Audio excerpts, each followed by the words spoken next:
I'm about to turn on some stuff, and you'll get to see the lights start flickering, the analog juice start juicing, the electrical flow of voltage through the wires, all the bull I set up that took a long time, so we can voltage up. Come with me and you'll see. Let's see what's really good. I'm going to turn the phone camera on. Time to turn stuff on.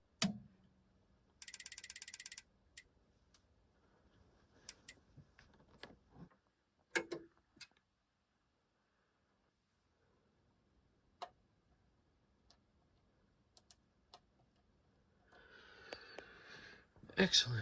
Sticky button.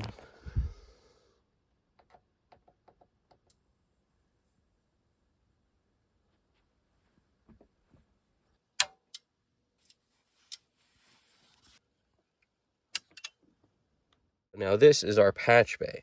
Now the reason I put it right here is because if you're ever going to do patch stuff, in my opinion, there's nothing more annoying than putting it far away or putting it in a place that's hard to get to. Because the purpose of patch stuff is to be able to switch things out relatively on the fly, so that when you're listening, if you want to try something else, it's just a few patches away. If you have to get up to do that, you're so much less likely to even do it. Now I'm going to show you the back of that, because this is what a Swiss cheese nightmare in terms of connecting all the stuff. This is only 3 racks, but because it's, everything is point to point, like quarter inch to quarter inch, there's so many connections on it. I mean, I recommend TT patch bays for the simple sense, if you don't own any patch bay stuff, they're so much better because the DB25 connectors make things 100 times easier on the backside. Whereas if you have to put, 48 points of quarter inch, 24 top row, 24 bottom on each rack, it's such a pain, really a pain. I mean, setting that up was not fun. It was a disaster. Now over here, and always draw out first what you want so that you can get it set on paper and then do it. Always do that. This is the 5060, which we have all rigged up, and I have the inserts now connected to this, which you probably saw in my last studio, but this is from a Neve, like kind of like this small format console that they had back in the late 70s, early 80s that they were making. And it's a Neve. It sounds awesome, just like everything Neve makes sounds amazing. So what I have going on is these things are actually on the insert points. And I'm debating, I mean, if I can't get the left and rights matched up, because there's 4 inserts on the 5060. See, this, up here you got your 1, 2, 3, 4. But then you got also the mix inserts. The mix inserts are going to get the MBP into the Fusion and then into the Burl.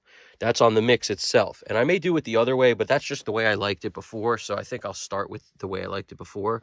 These 4, you can switch to mono. So as a result, I might just use, channel 1, channel 3, channel 5, and go mono on these, and then make that, vocal or maybe kick and snare, vocal, bass kind of thing, where I basically send just mono information down these, because that could be just as good and maybe better than trying to match up a left and a right side and send stereo stuff down here using 2 of these on each channel. I just don't anticipate that working the way I want it to. So what I'm going to do is try it that way, but then I'm going to flip it to mono and just send mono stuff out through here. And all the stereo stuff will go out through the other ones. You got 8 to 10, 11, 12, all the way up to 23 to 24. That'll get all my stereo stuff, which should be fine. 8 channels of stereo and 4 of mono should give me what I need. Because at that point, it's the stems anyway. In other words, like you're stemming out maybe all the guitars or something to one of these stereo tracks. So you don't need, one for each guitar. So that's why it's usually more than enough. Because it's the stemmed versions of whatever, including like a stem of maybe just kick and snare on this first one kind of thing. So I'm going to see how that works. Probably plan on turning on Blue Silk immediately. I'm going to keep the Latte as just my DA because I'm getting really used to what that sounds like feeding the monitors. You know, every DA has a little bit of a flavor to feed the monitors. When I say flavor, it's going to just sound a little different than another DA. So because I'm getting so used to the way that latte sounds working in the box, I don't want to change that variable also. I want to hear it the same way. So the latte will just be the DA feeding my monitors, which for me is going to be the Pro Tools out at the end after any processing, after I've come back in.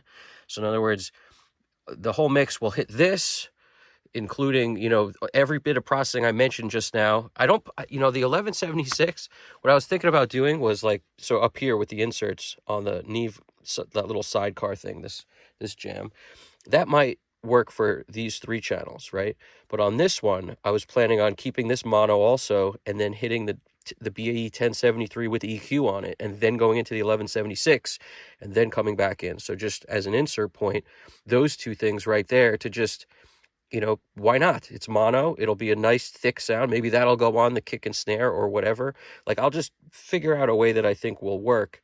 So all the processing happening here then gets back into the computer through the Burl BAD4M. So the BAD4M is going to be my capture converter, because I love the way the Burl stuff sounds on the capture end especially. And going back in that way, if I did want to add any processing, it would be after that. So in other words, that will feed in to a track in Pro Tools that will basically have everything I just did out of the box.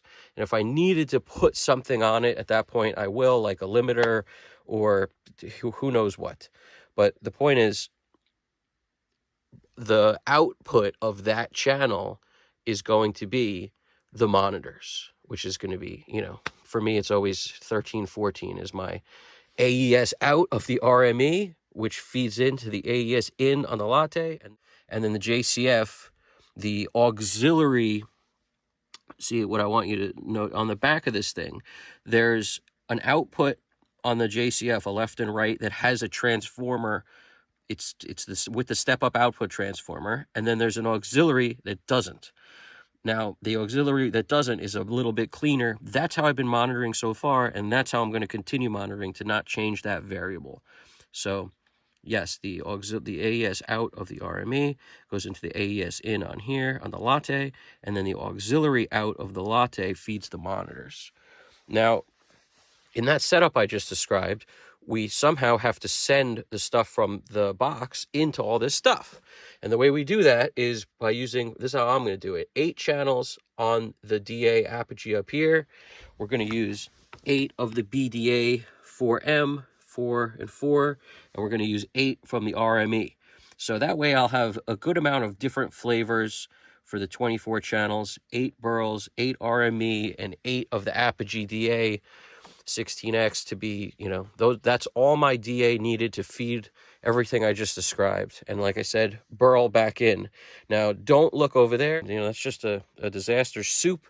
But it's, you know, if I showed you the back of this thing, which might as well, look at that crazy wire central going out of the back of everything on here, down here through this, and then up through there's a little bit of cable management on the Argosy desk, which it's all going up through to get into here. Not the cleanest, most neat everything in the world, but as far as I could muster, it's the closest thing to that I could come up with to, like, it could have been way worse. Let me just put it that way. It could have been a lot worse. Yeah. So based on the way my room is set up, sitting at this desk here, directly to my right is all this stuff. Just as of recently, you know, I've really got that fire back to try it. So that's what I'm about to do. Well, I hope you guys dug the walkthrough. I am so excited to try this. I plan on jamming as much electricity as I can through these wires, cranking the voltage, seeing what happens and comparing it to the in-the-box mix. So stick with me, bear with it. Tomorrow, you're going to get something else. We'll see what happens. You're going to get some opinions and all that. Bunch of comparisons, questions, comments, answers on anything, the patch bay, the routing, the inserts, whatever I'm using, any of it. Throw it in the comments. Happy to get back to you. Hit the like button, subscribe if you haven't already. This is Evan Jaffe, Custom Cut Studios. You guys got this. Take it easy.